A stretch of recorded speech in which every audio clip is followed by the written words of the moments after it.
alias Joseph Kabila bakenego yambaye na ba selfie na ba onyo chutu salimaki alors que Joseph Kabila ce n'est qu'un simple individu na kati ya ba congolais surtout et puis aza sénateur c'est étonnant au monde ba PC titre ya sénateur à vie alors que mandat ba sénateur ba renouveler kango donc et gozalaka na Congo otomona makamuka ke sali makana ndenge na biso ba congolais sénateur à vie ministre de décentralisation à vie et tamblement Mbappé beaucoup monsieur président du Sénat à vie Janine Mabunda peut beaucoup monsieur sénateur à vie donc c'est déplorable donc sorti naé pour nanga eda non avènement pour le peuple congolais. Pété vous allez fuir. Et nous sommes intéressés à fonctionner à sénateur à vie wana na habité sur les plans politiques il y a monde. Est-ce que poste wana vraiment existe?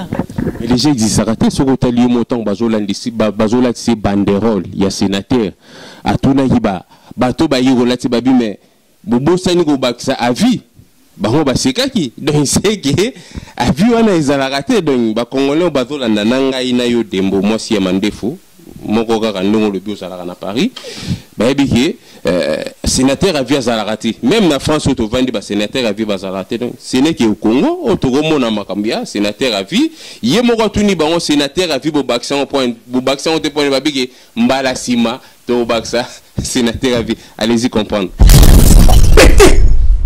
Pété vous allez fuir. L'organisation et à peuple congolais vis-à-vis à président Félix Tshisekedi. En plus, ils ont confirmé na honoré dans le lobby que Félix Tshisekedi, président Félix Tshisekedi à Tekimboka. Pété pété vous allez fuir. Quant à M. Honoré Ngwanda, où posé la question, c'est M. que je respecte par ailleurs. Mais que poser la question au jour d'aujourd'hui, je pense que M. Honoré Ngwanda, c'est un monsieur que nous devons conjuguer au passé, et non seulement ça. M. Honoré Ngwanda, que je respecte par ailleurs, comme je l'ai dit toujours, M. Honoré Ngwanda, avant la leçon où il y a Kopesa Congolais au jour d'aujourd'hui. Pété pété vous allez fuir. Lorsque Candido qui a travaillé ici à l'ambassade, Bazalaki nommé par Cheo Okitundu. Tant que Bazalaki l'ambassade, une occupation. C'est la question que je me pose au jour d'aujourd'hui. Parce que non, quand je ce discours, il y a Batekimboka, Batona Bazali Bokipa. Mais tant que Candido qui a Salaki l'ambassade na biso ya Congo awa na France. Ayebagité que bateau yazale gosalam c'est Kabila qui était présent tant où yasalaki l'ambassade de RDC. Ayebagité que batouana bazalaki ba occupant tant où Candide Okeke attendait la ki Kabila chambre. Premier voyage de Kabila en France. Alala ki na hôtel Ritz na Opéra. Moutou attendait la Kabila chambre. Ezalaki Candide Okeke tant toujours ba chambre faut attendre chambre attendait chambre complète. Ya Kabila. Mais tant qu'il y a une chambre complète à Kabila, ayebagité Kabila zaki occupant. Donc, baroko ça. Qui on a le roi président de la République quand même. Oh. Mais quand le loyer discours sur Kabila c'est un occupant, Kabila c'est un étranger. Mais tant qu'il y a Salaki, l'ambassade de RDC en France, ayebagité Kabila zaki occupant zaki étranger. Tant qu'il y a que nego tantan na bakotana chambre atandaki chambre complète atandaki nyoso. Je ne marche pas mes mots. Quand on a la chambre ya Kabila, tant Kabila, premier voyage ya Kabila en France, nous attendons la chambre na hôtel Rix na Opéra, ils allaient Candide Okeke. Tant on attendait chambre complète, attendait Nyonso. Tant on attendait Nyonso, ayebagité que Kabila, azalaki occupant, azalaki étranger. Baroko sabato baye na combat lobby. Baroko sabato baye bi réalité à combattre. Pété pété vous allez fuir. Est-ce que les étrangers ont le droit de nationalité congolaise ou pas? Parce que ils ont la politique, ceux qui moutoyent aux étrangers. Dans tous les domaines, ils sont étrangers. Biso na on dirait biso congolais, on dirait na tous qui racisme moroboye, oyo ils ont ma casse le monde entier. Est-ce que les étrangers ont le droit de nationalité congolaise ou pas? Hormis les Rwandais, tout le monde a dossier à Rwandais, Tanzaniens, Ougandais, tout le monde a. Est-ce que les étrangers ont le droit de nationalité congolaise ou pas?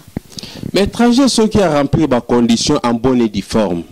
asengi nationalité biso dans la France aussi un peu ba nationalité toujours ba nationalité française ba ndeko musu bazwa pe nationalité ya Suisse ba musu pe bazwa ba nationalité ya anglais donc ceux qui ba remplir ba condition en bonne et due forme bazwa nationalité la preuve Martin Fayulu azui nationalité na biso est-ce que toza ko tenir rigueur na ndenga zui nationalité ya Congo Joseph Kabila azui pe nationalité na biso po abotina ndeko na biso Olive Lembe azui pe nationalité na biso to tenir rigueur te mais pétez vous allez fuir.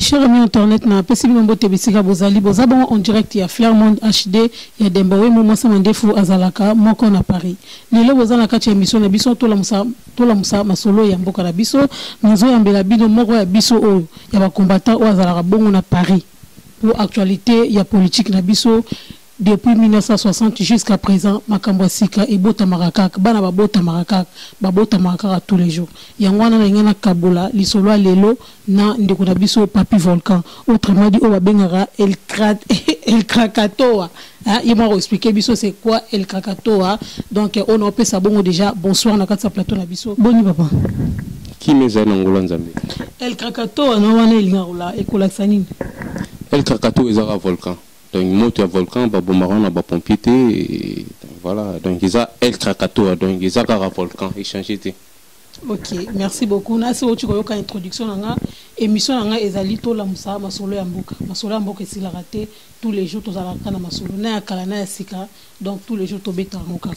Première question nanga ezaboye depuis 1960 au tozo indépendance jusqu'à présent. Politique na biso ya Congo et comme na niveau ni.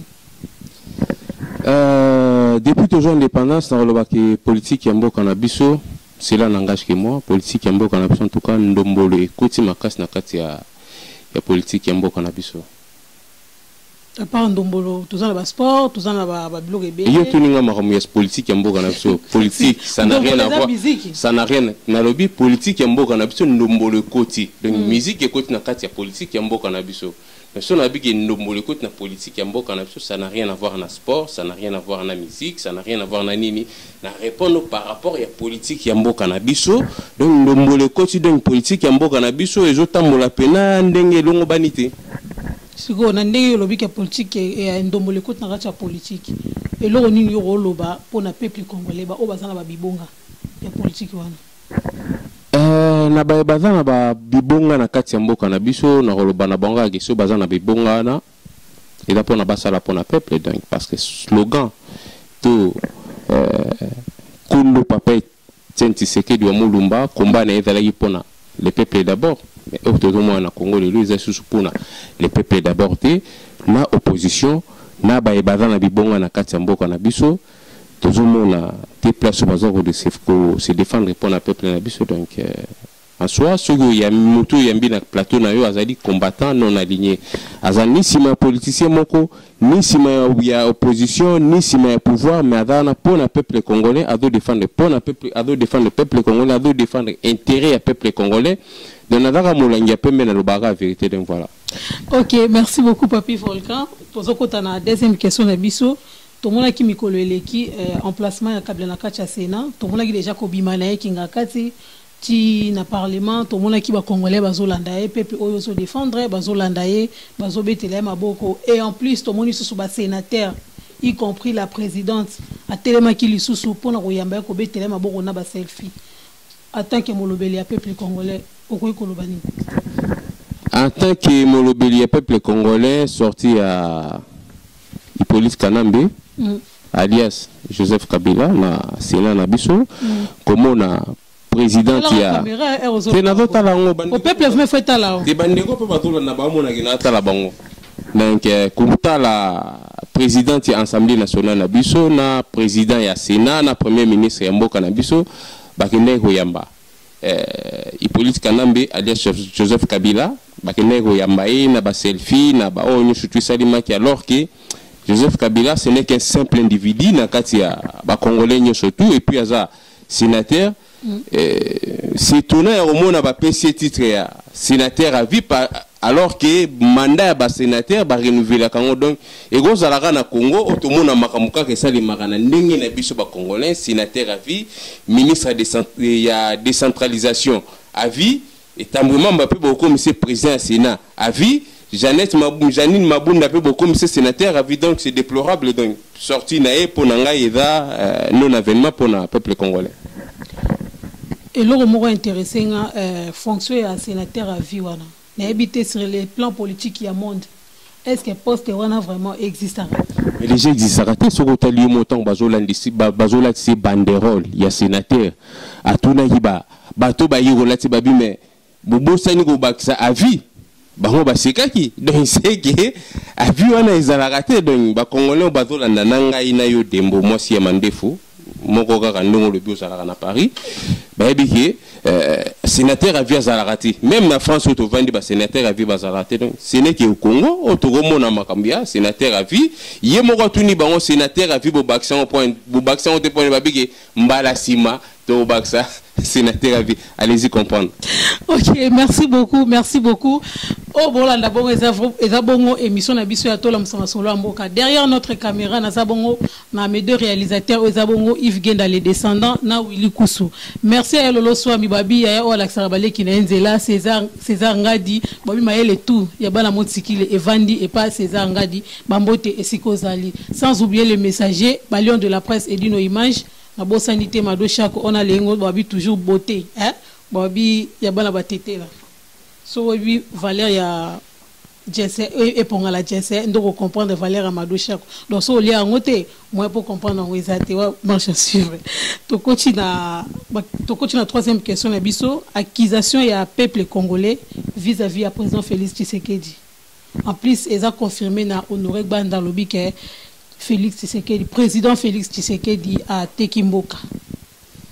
Merci na motuna na mavana répondre motuna na on a repesa na mbote na ya Lolo Swami kuluto baliki ou Alexibino Banzela na robo sanate parce que ceux qui pena na pesi grand frère propreté grand pote Césanga de ceux na pesi bambote teza le wana ju zéro quant à monsieur Honoré Ngwanda oyo poser oui monsieur Honoré Ngwanda oyo poser la question c'est monsieur que je respecte par ailleurs.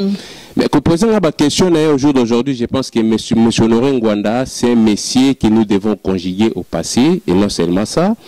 Monsieur Honoré Ngwanda, que je respecte par ailleurs, comme je l'ai dit toujours, monsieur Honoré Ngwanda, avant la leçon où il y a Pesa Congolais au jour d'aujourd'hui, parce que nous sommes toujours mon andilo, monsieur Honoré Ngwanda. À la base, il y a Makamon de Congo, même en français, Balobaka, une équipe qui ne gagne pas, il faut la changer. Donc, ceux qui ont commis la situation, tous en ont de l'eau, mais sur Ngwanda, à la base, il y a Makamon surtout, tout le monde a les lots dans 4 Mboka, donc il y a la donneur de la santé, a échoué la mission au maréchal Mobutu, à Pesaki. Donc, avant la mine de sur ces messieurs parce que les Congolais belé alors qu'ils adorent ou induire les Congolais belé erreur les mêmes messieurs avant la mois radio numéro ya muki à Somba a eu quelques informations à 4h 5h à France Inter à 15h à commission au renseignement. Allez-y comprendre. Si vous avez affaire à Minembo et Tolobani. Ceux qui ont le bon affaire ya Minembo et bandi les lotés ba Congolais ba talanga ina yo des moments si amandef en tout cas obi ni nona moi si amandef zaka yo moko parce que mandef ça ko na mona gina mandef té double razati zaka yo mo donc makama Minembo bandi les lotés makama Minembo tokoloba e bandi banda parce que problème ya Congo na biso na le photo zongela na le devoir de mémoire. Parce que même si on a la soke l'hôpital, babandarana on a reçu la diagnostic, ba otobe la maladie nini. Ceux qui battent bazo le makambu ya Minembo, mais makambu Minembo bandeli na accord de l'Émirat. Mouto qui na makambu accord de l'Émirat, ça musée Léon Désiré Kabila na 98 sans on se rendre compte que accord de l'Émirat il va le roi côté Kamboka, musée Laurent Désiré Kabila a benganaki ba Rwandais. Ko bengana musée Laurent Désiré Kabila tango benganaki ba Rwandais. Je me rappelle que les mêmes messieurs Honoré Ngwanda a soutenu Jean-Pierre Bemba au Azali Lelo, responsable MLC. Jean-Pierre Bemba, s'il a été parrainé par Museveni, c'est par la bénédiction d'Honoré Ngwanda ne ba parrainaki qui Jean-Pierre Bemba na Ouganda par Museveni parce que il a eu la bénédiction de monsieur Honoré Ngwanda auprès il y a Museveni et Museveni était l'ami d'Honoré Ngwanda. Soki Museveni a comment na pouvoir ils a Honoré Ngwanda mutosale ki akoma soki Kagame a comment na pouvoir ils a Honoré Ngwanda mutosale ki Kagame a comment na pouvoir au retour. Il fallait qu'il y ait un sincère pour y pas comme président dans Katia Congo parce que ils allaient qui deal il y a Honoré Ngwanda, Museveni, Kagame na Marandura ya Tanzanie. Mais musée comme étant malin à s'autoproclamer qui a parti à Lubumbashi comme étant président de la République, bah ça qui Honoré Ngwanda pouvoir te. Mais Honoré Ngwanda va muto à bénir Jean-Pierre Bemba et Jean-Pierre Bemba c'est qui parce que tant on a devoir de mémoire Jean-Pierre Bemba Zali Moutou a approuvé l'accord de les maires à la Sainte-City. Excusez-moi, vraiment par de place, c'est Jean-Pierre Bemba. Il a compris le mot pour peuple comment peuple et au côté Mamboutou Mboutou. Voilà les Zala qui errent Zala qui nous rebelles ou bien. Maman, avant comme un rebelle. Pour Naya comme un rebelle. Oui. À comment qui rebelle tant on bénédiction et Museveni président au Ouganda. Ah ok, mais merci. Pour Naya comme un rebelle, c'est Honoré Ngwanda Oyo à Tinaki. Jean-Pierre Bemba et pas Museveni avec la bénédiction d'Honoré Ngwanda Jean-Pierre Bemba qui comment rebelle va créer qui mouvement ya MLC. Mais tant que Jean-Pierre Bemba va créer na Sainte-City va créer ko kabola pouvoir na banyamulengi oto mona lelo de Jean-Pierre Bemba qui n'est ko approuver makambo oyo ya banyamulengi na Sainte-City va créer Jean-Pierre Bemba ondekande ba bengana ki poza yi mutete là au Tétilake Mafumbe, que j'ai sali en passant mon frère, mais Jean-Pierre Bemba, qui avait la bénédiction d'Honoré Ngwanda, Jean-Pierre Bemba préférait qu'il soit ministère de l'économie et de la finance. Matikeli défense, après si on a Azaria Sourouberoi. Lilo, Azali ministre de la décentralisation, a vu na Katia Congo. D'emblée déjà, dans d'autres côtés, dans ces jeunes, président de la République, mon frère, Félix Etienne Tshisekedi Wamulumba a supprimé le ministère de décentralisation parce que le ministère de les lots tous contrôler espace étendu à la République démocratique du Congo na place il y a ministère de décentralisation sur Rouberwa n'a proposé la ministère d'identification nationale qui est congolais qui n'est pas congolais. Si je wana et Rosalate. Mais quand tu as Honoré Ngwanda, Adali na des sons ya ko donner na ba congolais parce que j'entends souvent à Zoloba bateki mboka na Félix mais tant Jean-Pierre Bemba kenai ko kabola pouvoir na banyamulengi na Sainte-City ateka kimboka te c'était normal. Comment on peut comparer moi na botami na 12 ans naza mutu Félix Tshisekedi. J'aime pas l'injustice. Bah Congolais bazola nanga ba ebi kenada mutu ya vérité. Lorsqu'il faut dire la vérité, je l'ai dit. Je ne suis pas un flatteur. Nada pas commander ya poste mokoté pour près ya ba autorité ya Congo. Non, je préfère dire la vérité pour na avancement ya Congo na biso. Tant Jean-Pierre Bemba kenai ko kabola pouvoir na banyamulengi na Sainte-City Roubert Wazalaki kuna là Jean-Pierre Bemba teka kimboka te mais lorsqu'il s'agit de Félix Tshisekedi parce qu'il est Moulouba comme Honoré Ngwanda a toujours des cointances ou de la haine contre les tribus Louba parce que nous sommes une république lorsqu'on se dit une république dans une république on est censé de vivre ensemble. Il n'y a pas de tribus, Louba, Congo, Ngala, machin. Non, on est tous des Congolais. C'est un seul pays. Mais, non, on a appelé Banyamouling et Bassadi et Loromona Congo, communauté de Banyamouling. Mais lorsque ces gens, les gens se disent des communautés Nyamouling, cela veut dire qu'ils ne sont pas des Congolais, mais c'est des Nyamouling qui vivent au Congo. Parce que la communauté a Banyamouling au Baza vivre na Katia Congo. Place wana kacho malobate. Kasi lora ba vivre na Congo. To mona ba bako, to mona ba anamo, to mona ba nini belé ba association belé. Bango pe baza na droit parce que bango bazo vivre na Katia Congo. Mais nabi est-ce que Mungala ko yokoloba keno toza communauté ngala na Katia Congo mais non. Alors banaza Mungala poza congolais. Mukongo golo bakitoza ba communauté ba Congo non le banata mukongo poza congolais. Muswahili golo banata communauté swahili non arolobaté parce qu'il y a ça mon alliance de Bakongo. Alliance de Bakongo. Oui. Mais alliance de Bakongo na communauté. Zo mona te que différence ezali, il y a une différence entre alliance na communauté. Est-ce communauté Bakongo ya onde baza Mais non, les Bakongo ce sont des Congolais. Est-ce que Bakongo ba regnero par exemple moko? Toujours neti mboke neti matongi. Parce que naoki makambongo do toka ngwanda do tukisa yango nani première dame ya Paris ko pas do tukisa yango bateki mboka mais lorsque Candido Okeke a travaillé ici à l'ambassade, bazalaki nommé par Cheo Okitundu. Tant que ça qui l'ambassade, ayeba kité que tozaki une occupation. Ayeba kité que tozaki une occupation, c'est la question que je me pose au jour d'aujourd'hui. Parce que non quand on ce discours ya, bateki mboka, batona bazali bokipa, mais tant que Candido Okeke asala ki l'ambassade na biso ya Congo awa na France. Ayeba kité que bateau ya zalé gosala c'est Kabila qui était présent. Tant que ya sala ki l'ambassade ya RDC. Ayeba kité que batouana bazalaki ba occupant. Tant que Candido Okeke attendait la ki Kabila chambre. Premier voyage à Kabila en France. Alors là qui na hôtel Ritz na opéra. Moutou attendait la Kabila chambre. Ils ont qui Candido Okeke tant toujours ba chambre, faut attendre chambre, attendre chambre complète ya Kabila. Mais tant que y attendre chambre complète ya Kabila, aye bagité Kabila zaki occupant. Donc baroko ça. Ça qui on a le roi président de la République quand même. Mais quand le loyer discours sur Kabila c'est un occupant, Kabila c'est un étranger. Mais tant qu'il y a Salaki, l'ambassade de RDC en France, Aïba été Kabila zaki occupant, zaki étranger. Tant qu'il y a que négo tant na bakotana chambre, tandaki chambre complète, tandaki nyonso.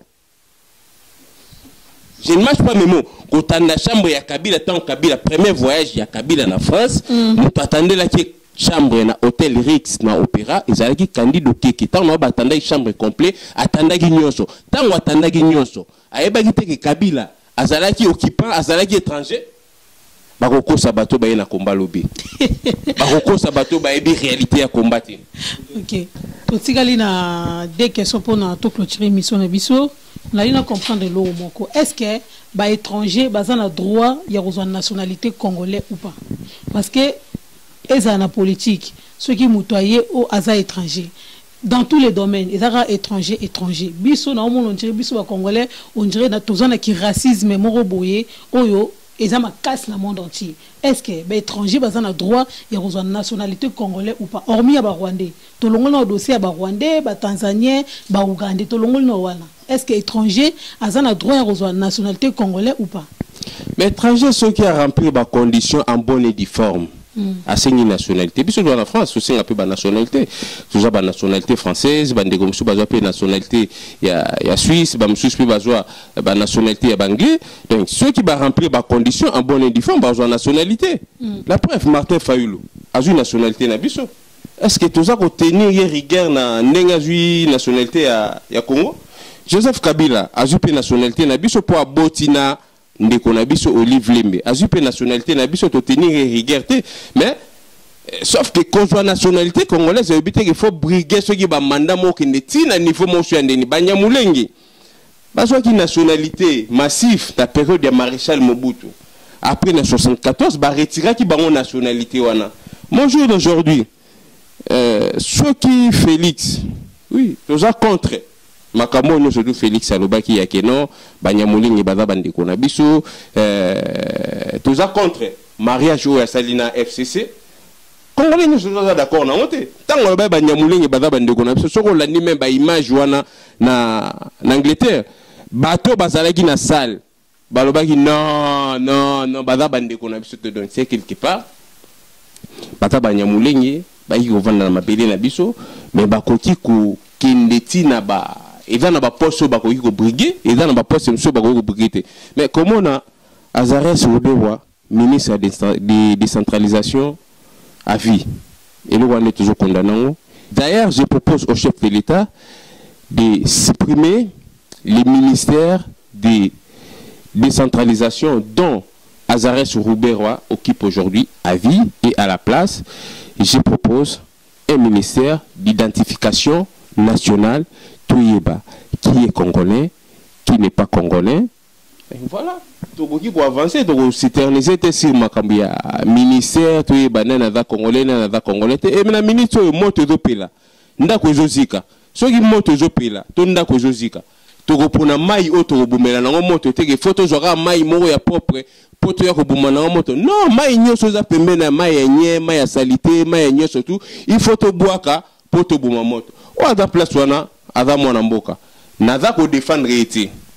Naza pe na parti pris na été. Nazo tenga pe posté. Nazo lo baga poto sauver Congo na biso, pour lobi Congo wana ekota na concert des nations. Mais quant à les aînés, bato bana mité mamabe que nenga za wana fois choué, azouate, alongate, akomate. C'est là où biso ba combattant non aligné, tous d'accord na bato wana te. Parce que comment na biso to lobaki moi na mboka za na mutu ya mboka na biso, même mboa tokotia na ye na mutu ya mboka, même nyao tokotia na mutu ya mboka. Mais quant à mupaya to longola, il suffit ka mutu na za la congolais tokotia na mutu ya mboka pe toko soutenir. Même ata lelo batie ya lolo choix mina mutu ya mboka, ngai papi volcan na soutenir. Même ata batie ve na ngai César Ngadi. Tout le monde est d'accord. Batie na mutu ya mboka. Via zo bisa déjà aspect il y a qui président Mboka so tel fait sur la plateau aux hommes aspect il y a président Mboka sur la fandi bâtir président Mboka na soutenir tout celui qui est congolais ou congolaise ngai papi volcan en soutenir là vraiment to komi vraiment la souka émission na biso vraiment na tout kaka dernière question vision na bino ba combattant non aligné ezali nini jusqu'à présent résultat ni ne subozui banda bo bandi combat la bino. Na vision na biso ba combattant non aligné tous à la cima ba politicien té tous à wana pona ko défendre Congo pe ko défendre intérêt ya ba congolais ba résultat ils ont mis belé donc tant et damuke pour na la kisayo ba résultat tout makamoni surtout ba combattant non aligné ba réaliser. En passant j'ai salué le secrétaire général des combattants non alignés qui est à Genève, Femme Kapaya, autrement dit tête électronique, je les salue en passant.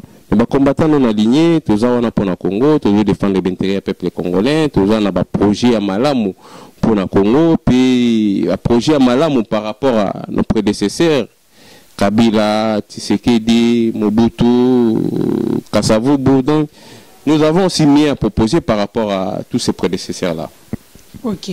Merci beaucoup, Papi Volcan. Un mot de la fin par rapport à cette émission. Un mot de la fin. Pour le peuple congolais. Oui, un mot de la fin. On a lancé d'abord tout d'abord message d'un chef de l'État, Félix Tshilombo Tshisekedi. Président Félix Tshilombo Tshisekedi.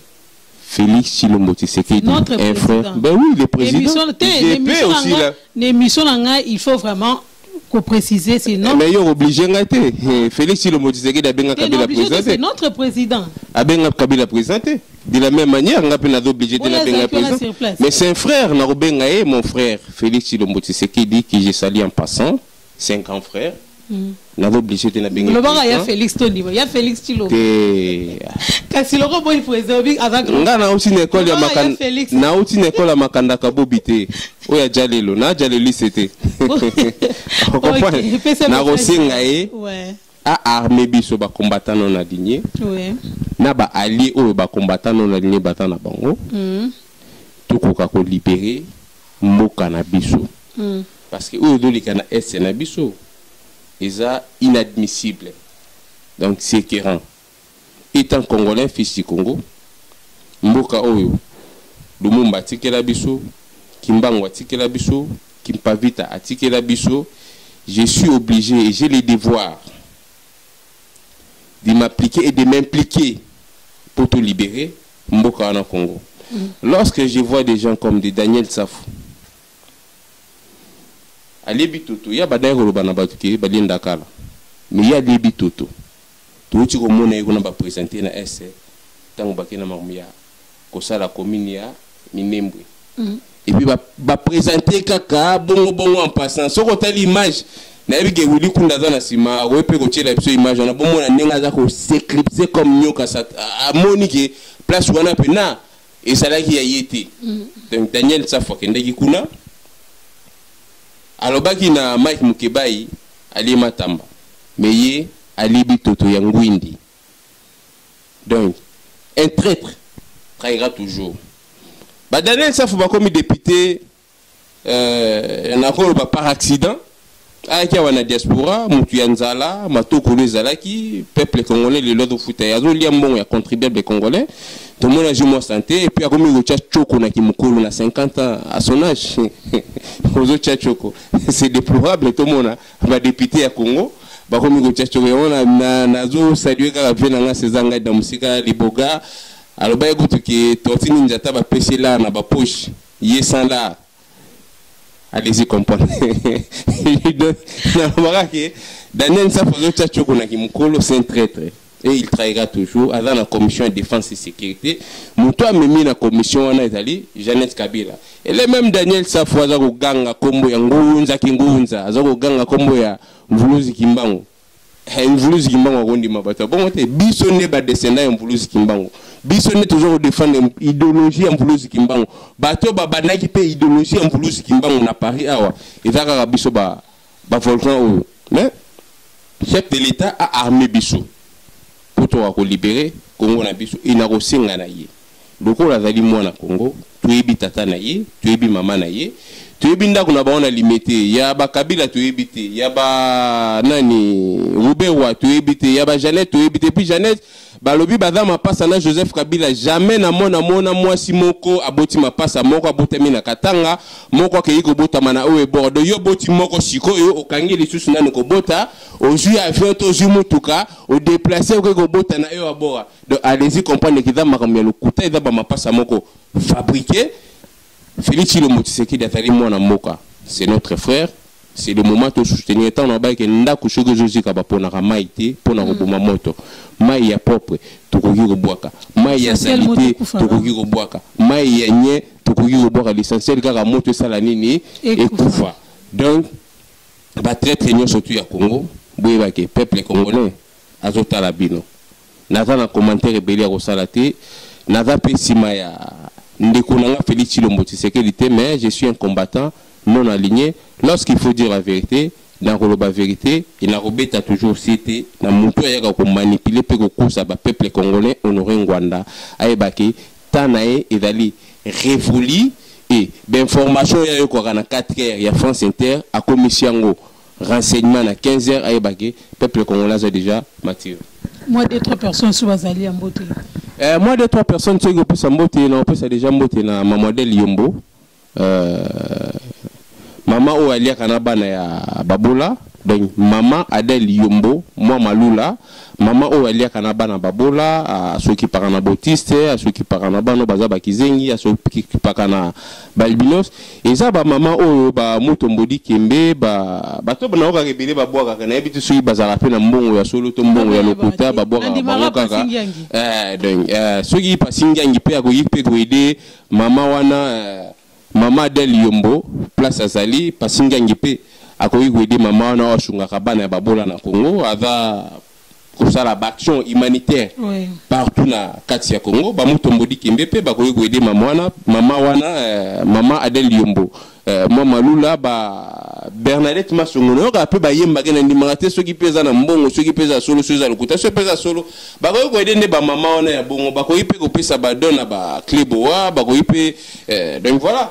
Donc, Amboti na oké na musika te na pesika ka Maman Adel Yombo Bambote place Azali et ça la joue te na ba pe ba jimbo tete to ba ebazui et na osuki sara na mwana nkoi na lobaka mwana nkoi azankoi le capitaine de l'équipe Krizo Tanzambi donc aza mwana nkoi le yaza pe nkoi Bambote be place Azali madosha kopé na bosanité Galate les messagers Galate 4-16 puis place Azali na PCP Mbote da bato pe bazaro ya na discours ya tribalisme oyo babali pe na mbongo ya Vital Kamerhe na PCP bango Mbote pour na candidater na segi kaka pour na candidater quoi voilà. OK, merci beaucoup Papi Volcan. Là vraiment nous sommes arrivés à la fin de notre émission. Na repesa merci vraiment mon grand frère Yawili Wazabon na sima caméra, à notre grand frère aussi il y a le Loswami, merci encore. Bambote lisusu na notre icône, hein, il y a cerveau, hein, Bichard Jamotiki le maïle to Motiki là, il y a Motiki le vent de Panaé, donc c'est Zangadi information là mi balé on a Sabino lelo parce que mission oh eza l'équipe les 3 octobre tous en information à Liboso oh eza bon ya Koffi Olomide a tu perdre maman naé mes sincères condoléances équipe Faire Monde HD et présenter ma condoléances na famille à Agwepa et pas ya Yemoko Koffi Olomide na balé qui n'aime nous surtout na notre vieux de Motsiki les vieux Johnny Ko donc nos sincères condoléances vraiment le plus attristé et ça lui passe ko ka nouvelle wana mais on n'a pas les choix eza mabele mokonzi nde balobaka mabele eza mokonzi. Deuxième information to ça bon na studio na pasingengi auto préparé maxi single na biso ya les 12